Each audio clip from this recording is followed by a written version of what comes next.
Alors, révélation, Dimitri Mazepin a payé de sa poche le nouveau châssis de son fils, car il était très mécontent du sien. Le père de Nikita, Dimitri, n'est pas un simple sponsor titre de Haas, il va ainsi proposer des fonds additionnels en matière de ressources humaines l'an prochain, avec une nouvelle stratégie, afin d'alléger la charge de travail pesant sur les équipes. Putain, mais il investit beaucoup alors qu'elle est même pas lui l'équipe, quoi, c'est dingue, hein.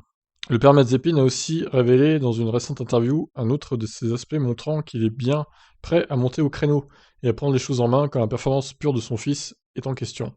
En début d'année, très en retard sur Mick Schumacher, Nikita Mazepin s'était rapidement plaint d'un vice sur son châssis. Selon lui, le châssis dont il avait hérité, celui de Kevin Magnussen l'an dernier, était tout à fait inconduisible.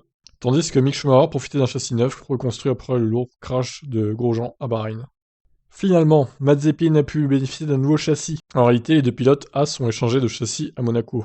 Dans la suite des Grands Prix, la location précise des châssis chez Haas reste inconnue, mais ce qui est sûr, c'est que Mazepin a continué de se plaindre d'un châssis trop lourd, avant de recevoir un autre à Spa. Ce nouveau châssis de Monaco, ce n'est pas Haas qui l'a payé directement, mais bien le père de Nikita, Dimitri donc, qui est ainsi un peu plus qu'un sponsor titre de l'équipe. Carrément. Limite, c'est le copropriétaire, quoi. Nikita a eu un bon week-end avec le nouveau châssis, Mick a eu un gros accident avec le sien. Et nous avons décidé de construire un nouveau châssis. Je l'ai payé de mon propre argent, parce que nous pensons que l'équipe doit avoir tous les éléments compétitifs en place pour se battre à armes égales. Mais à quoi, au juste, joue le père Mazepin en montant ainsi au créneau à ce point, quitte à empiéter sur la responsabilité du directeur Gunther Steiner? Simplement soutenir la carrière de son fils pour mouvoir son entreprise? Son ambition n'est-elle pas de racheter in fine l'équipe de Gene Haas, à l'image de ce qu'il a fait, de ce qu'a fait Lawrence Stroll chez Force India? Mazepin était d'ailleurs en lice pour acheter ce qui est devenu Racing Point puis Aston Martin, mais a été doublé par le Canadien. Nos projets sont suffisamment ambitieux, comme vous le savez, nous étions en compétition pour acheter une équipe Force India, mais ça c'est pas fait. Je crois que je dirais que nous sommes ouverts à tous les défis, et que s'il y a une opportunité pour nous de posséder une équipe, nous le ferons. Il est clair qu'en tant que sponsor, nous n'avons pas seulement l'objectif de soutenir Nikita, de l'aider à grandir, de lui souhaiter bonne chance. Nous avons une vision plus large.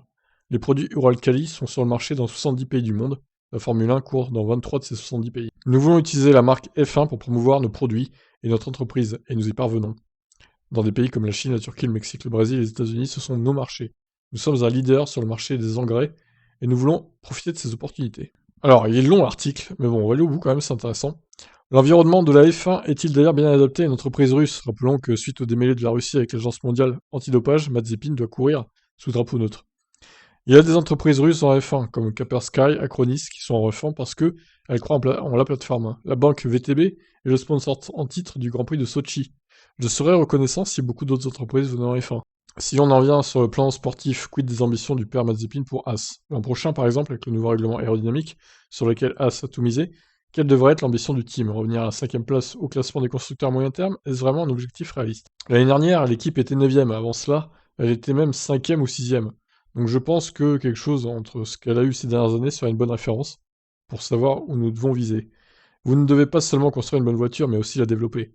Cette année, l'équipe n'a pas développé la voiture. Elle a été honnête et directe à ce sujet, et nous avons compris, mais l'année prochaine, j'espère que l'équipe aura les ressources lui permettant non seulement de construire une voiture compétitive, mais aussi de la développer. L'homme d'affaires a discuté avec Simon Resta, directeur technique de l'équipe, et se dit optimiste pour l'an prochain.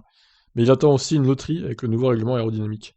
Certains ingénieurs tomberont sur le réglage aérodynamique le plus efficace pour le règlement technique et d'autres non. Mais vers le milieu de saison, ceux qui ont raté quelque chose pourront le voir, parce que les voitures seront sur la piste, elles seront affichées, elles pourront être analysées et évaluées. Fin. Eh B.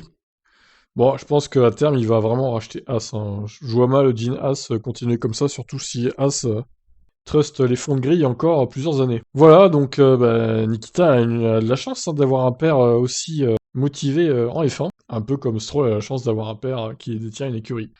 Voilà pour ça, je vous laisse me dire votre avis. Ciao.